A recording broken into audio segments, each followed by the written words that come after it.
দুপুর আমাদের আজকের মনে হচ্ছে মাংসটাকে ম্যারিনেট করে রাখা আছে। এখানে পেঁয়াজ আর টমেটো কেটে রেখেছি, আদা রসুন পেস্ট আছে। তোমরা সবাই কেমন আছো?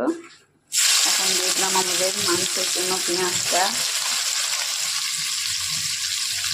কুচানো পেঁয়াজটা এরপরে দিয়ে দিলাম। এবারে একটু দিয়ে দিব লবণটা দিয়ে একটু পেঁয়াজটা ভাজা ভাজা করে নিব।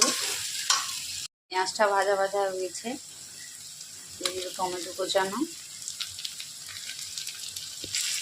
দিয়ে দিলাম টমেটো আর পেঁয়াজটা হয়েছে হালকা, আর রসুন বাটা 1 চামচ,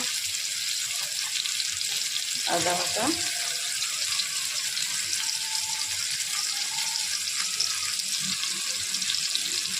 আদা রসুনটা দিয়ে একটু কষিয়ে নিলাম। গোটা রসুন কয়েকটা, এরপর দিয়ে দিচ্ছি গুঁড়া মশলা, লঙ্কা, হলুদ, জিরে, ধনে। এবারে মশলাটাকে একটু কষিয়ে নিব। মশলাটা কষানো হয়ে গেছে, গ্রেভিটা হয়ে গেছে। এরপর দিয়ে দিব ম্যারিনেট করা মাংসটা, চিকেনটা দিয়ে এবারে কষিয়ে নিব একটু। আলুগুলা এবারে কষিয়ে নিব। চিকেনের থেকে জলটা এবারে শুকিয়ে গেছে, কষানোটা হয়ে গেছে আমার চিকেন।